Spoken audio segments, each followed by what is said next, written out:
ओम शांति। 8 नवंबर 2023 बाबा के महावाक्य। मीठे बच्चे, देह सहित यह सब कुछ खत्म होने वाला है, इसलिए तुम्हें पुरानी दुनिया के समाचार सुनने की दरकार नहीं। तुम बाप और वर्षे को याद करो। प्रश्न, श्रीमत के लिए गायन कौन सा है? श्रीमत पर चलने वालों की निशानी सुनाओ। उत्तर, श्रीमत के लिए गायन है, जो खिलाएंगे, जो पहनाएंगे, जहाँ बिठाएंगे वही करेंगे। श्रीमत पर चलने वाले बच्चे बाप की हर आज्ञा का पालन करते हैं, उनसे सदा श्रेष्ठ कर्म होते हैं। वे कभी श्रीमत में अपनी मनमत मिक्स नहीं करते, उनमें राइट और रॉन्ग की समझ होती है। गीत, बनवारी रे जीने का सहारा तेरा नाम रे। ओम शांति। यह गीत किसका है? बच्चों का। कोई गीत ऐसे भी होते हैं जिसमें बाप बच्चों को समझाते हैं, लेकिन इस गीत में बच्चे कहते हैं कि बाबा अब तो हम समझ गए, दुनिया को तो पता नहीं कि कैसी यह झूठी दुनिया है, झूठे बंधन है, यहाँ सब दुखी हैं। तब तो ईश्वर को याद करते हैं। सतयुग में तो ईश्वर से मिलने की बात ही नहीं है। यहाँ दुख है तब आत्माओं को याद पड़ता है, परंतु ड्रामा अनुसार बाप मिलते ही तब हैं जब स्वयं आते हैं।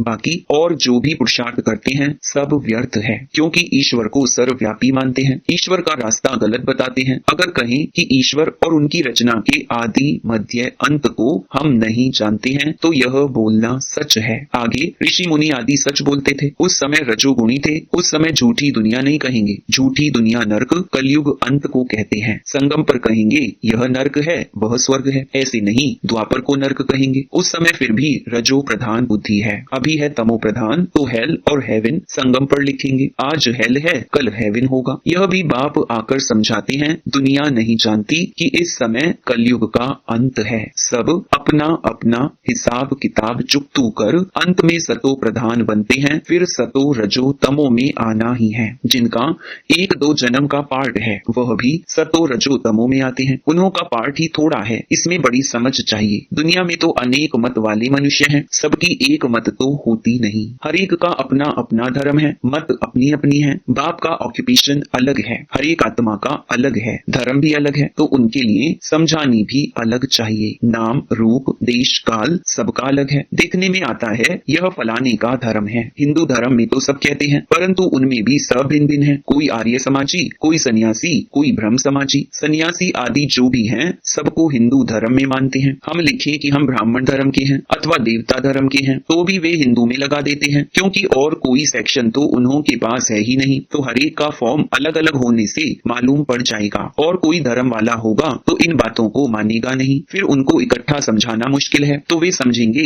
कि यह तो अपने धर्म की महिमा करते हैं, इनमें द्वैत है। समझाने वाले बच्चे भी नंबरवार हैं, सब एक समान तो है नहीं, इसीलिए महारथियों को बुलाते हैं। बाबा ने समझाया है, मुझे याद करो, मेरी श्रीमत पर चलो। इसमें प्रेरणा आदि की कोई बात नहीं। अगर प्रेरणा से काम हो तो फिर बाप के आने की दरकार ही नहीं। शिव बाबा तो यहाँ हैं, तो उनको प्रेरणा की क्या दरकार है? यह तो बाप की मत पर चलना होता है, प्रेरणा की बात नहीं। कोई कोई संदेशियां संदेश ले आती हैं, उसमें भी बहुत मिक्स हो जाता है। संदेशी तो सब एक जैसी है नहीं, माया का बहुत इंटरफियर होता है। दूसरी संदेशी से वेरीफाई कराना होता है। कई तो कह देते हैं हमारे में बाबा आते हैं, मम्मा आती हैं, फिर अपना अलग सेंटर खोल बैठते हैं। माया की प्रविष्टता हो जाती है। यह बड़ी समझने की बात है। बच्चों को बहुत सेंसिबल बनना चाहिए। जो सर्विसेबल बच्चे हैं वही इन बातों को समझ सकते हैं। जो श्रीमत पर नहीं चलते वह इन बातों को नहीं समझेंगे।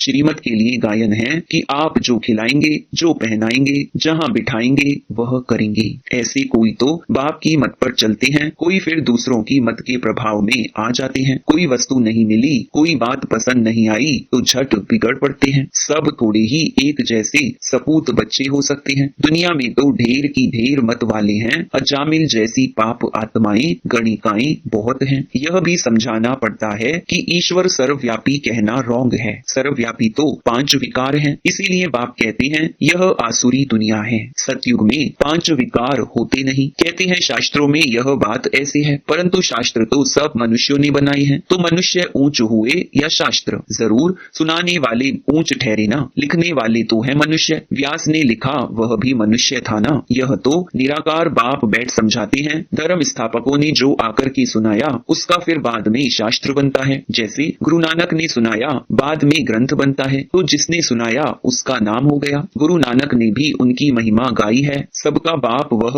एक है। बाप कहते हैं जाकर धर्म स्थापन करो। यह बेहद का बाप कहते हैं मुझे तो कोई भेजने वाला नहीं। शिव बाबा खुद बैठ समझाते हैं वह है मैसेज ले आने वाले, मुझे कोई भेजने वाला नहीं। मुझे मैसेंजर व पैगंबर नहीं कहेंगे, मैं तो आता हूँ बच्चों को सुख शांति देने। मुझे कोई ने कहा नहीं, मैं तो खुद मालिक हूँ। मालिक को भी मानने वाले होते हैं, परंतु उनसे पूछना चाहिए कि तुमने मालिक का अर्थ समझा है? वह मालिक है, हम उनके बच्चे हैं, तो जरूर वर्षा मिलना चाहिए। बच्चे कहते हैं हमारा बाबा, तो बाप के धन के तुम मालिक हो। मेरा बाबा बच्चे ही कहेंगे, मेरा बाबा तो फिर बाबा का धन भी मेरा। अभी हम क्या कहते हैं? हमारा शिव बाबा। बाप भी कहेंगे यह हमारे बच्चे हैं। बाप से बच्चों को वर्षा मिलता है, बाप के पास प्रॉपर्टी होती है। बेहद का बाप है ही स्वर्ग का रचयिता। भारतवासियों को भी प्रॉपर्टी किससे मिलती है? शिव बाबा से। शिव जयंती भी मनाते हैं। शिव जयंती के बाद फिर होगी श्री कृष्ण जयंती, फिर श्री राम जयंती। बस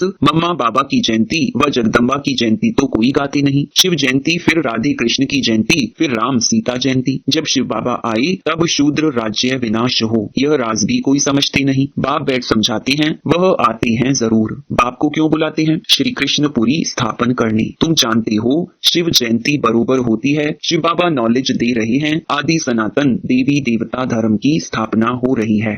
शिव जयंती है बड़ी ते बड़ी जयंती। फिर है ब्रह्मा विष्णु शंकर। अब प्रजापिता ब्रह्मा तो मनुष्य सृष्टि में है, फिर रचना में मुख्य है लक्ष्मी नारायण। तो शिव है मात पिता, फिर मात पिता ब्रह्मा और जगत अम्बा भी आ जाती है। यह समझने और धारण करने की बातें हैं। पहले पहले समझाना है, बाप परम पिता परमात्मा आते हैं पतितों को पावन करने। वह नाम रूप से न्यारा हो तो उनकी जयंती कैसे हो सकती? गॉड को फादर कहा जाता, फादर को तो सब मानते हैं। निराकार है ही आत्मा और परमात्मा। आत्माओं को साकार शरीर मिलता है, यह बड़ी समझने की बातें हैं। जो कुछ भी शास्त्र आदि नहीं पढ़ा हुआ हो तो उसके लिए और ही सहज है। आत्माओं का बाप वह परम पिता परमात्मा स्वर्ग की स्थापना करने वाला है। स्वर्ग में होती है राजाई, तो जरूर उनको संगम पर आना पड़े। सतयुग में तो आ ना सके, वह प्रारब्ध 21 जन्मों का वर्षा संगम पर ही मिलता है। यह संगम युग है ब्राह्मणों का। ब्राह्मण है चोटी, फिर है देवताओं का युग। हर एक युग 1250 वर्ष का है। अभी 3 धर्म स्थापन होते हैं, ब्राह्मण देवता क्षत्रिय, क्योंकि फिर आधा कल्प कोई धर्म नहीं होता। सूर्यवंशी चंद्रवंशी पूज्य थे, फिर पुजारी बन जाते हैं। वह ब्राह्मण तो किस्म किस्म के होते हैं। अभी तुम अच्छे कर्म कर रहे हो जो फिर सतयुग में प्रारब्ध पाओगे। बाप अच्छे कर्म सिखलाते हैं। तुम जानते हो हम श्रीमत पर कैसे कर्म करेंगे, औरों को आप समान बनाएंगे तो उसकी प्रारब्ध मिलेगी। अभी सारी राजधानी स्थापन होती है। आदि सनातन देवी देवता धर्म की राजधानी होती है। यह है प्रजा का प्रजा पर राज्य। पंचायती राज्य है, अनेक पंच हैं, नहीं तो 5 पंच होते हैं। यहाँ तो सब पंच ही पंच हैं। सो भी आज हैं कल नहीं। आज मिनिस्टर हैं, कल उनको उतार देते हैं। अग्रीमेंट कर फिर कैंसिल कर देते हैं। यह है अल्प काल का क्षण भंगुर राज्य।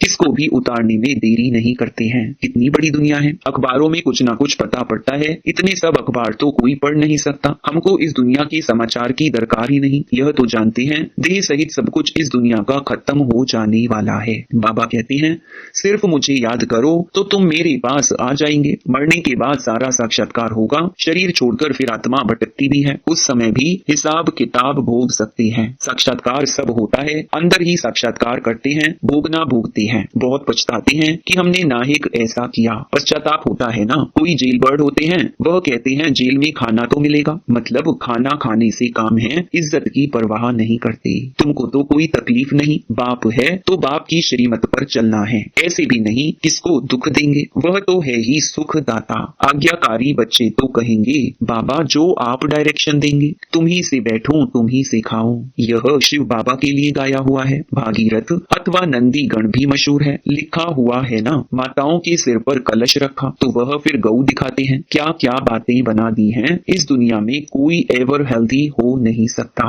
अनेक प्रकार के रोग हैं, वहाँ कोई रोग नहीं है। ना कभी अकाली मृत्यु होती है, समय पर साक्षात्कार होता है। बूढ़ों को तो खुशी होती है, बूढ़े जब होते हैं तो खुशी से शरीर छोड़ते हैं। साक्षात्कार होता है कि हम जाकर बच्चा बनूंगा। अभी तुम जवानों को भी इतनी खुशी है कि हम शरीर छोड़ जाकर प्रिंस बनेंगे। बच्चे हो व जवान हो, मरना तो सबको है ना। तो सबको यह नशा रहना चाहिए कि हम जाकर प्रिंस बनेंगे। जरूर जब सर्विस करो तब तो बनो, खुशी होनी चाहिए। अभी हम पुराना शरीर छोड़ बाबा के पास जाएंगे बाबा फिर हमको स्वर्ग में भेज देंगे, सर्विस करनी चाहिए। बच्चों ने गीत सुना। बंसी वाला श्री कृष्ण तो है नहीं, मुरली तो बहुतों के पास होती है, बहुत अच्छी अच्छी बजाते हैं, इसमें मुरली की बात नहीं। तुम तो कहते हो श्रीमत एक बाप ही देते हैं। जब तक कोई बच्चा नहीं बनता तब तक यह बातें समझ भी नहीं सकता, और इसमें फिर श्रीमत पर चलने की बात है। अपनी मत पर चलने से थोड़े ही ऊंच पद पा सकेंगे। बाप को तो जानते हैं, वह बाप का परिचय औरों को भी देंगे। बाप और रचना का परिचय देना है। किसको बाप का परिचय नहीं देते तो गोया खुद जानते नहीं। अपने को नशा चढ़ा हुआ है तो औरों को भी चढ़ाना है। अच्छा, मीठे मीठे सिकिलधे बच्चों प्रति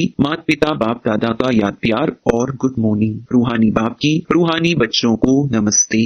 धारणा के लिए मुख्य सार। पहला, श्रीमत पर सदा श्रेष्ठ कर्म करनी है, दूसरों की मत के प्रभाव में नहीं आना है। सपूत बन हर आज्ञा का पालन करना है। जो बात समझ में नहीं आती है उसे वेरीफाई जरूर कराना है। दूसरा, सदा इसी नशे व खुशी में रहना है कि हम यह पुराना शरीर छोड़ प्रिंस बनेंगे। नशे में रह ईश्वरीय सेवा करनी है। वरदान, निंदक को भी अपना मित्र समझ सम्मान देने वाले ब्रह्मा बाप समान मास्टर रचयिता भव। जैसे ब्रह्मा बाप ने स्वयं को विश्व सेवाधारी समझ हरेक को सम्मान दिया, सदा मालिकम सलाम किया, ऐसे कभी नहीं सोचा कि कोई सम्मान देवे तो मैं दूं। निंदक को भी अपना मित्र समझकर सम्मान दिया, ऐसे फॉलो फादर करो। सिर्फ सम्मान देने वाले को अपना नहीं समझो, लेकिन गाली देने वाले को भी अपना समझ सम्मान दो, क्योंकि सारी दुनिया ही आपका परिवार है। सर्व आत्माओं के तना आप ब्राह्मण हो, इसलिए स्वयं को मास्टर रचयिता समझ सबको सम्मान दो, तब देवता बनेंगे। स्लोगन, माया को सदा के लिए विदाई देने वाले ही बाप की बधाइयों के पात्र बनते हैं। ओम शांति।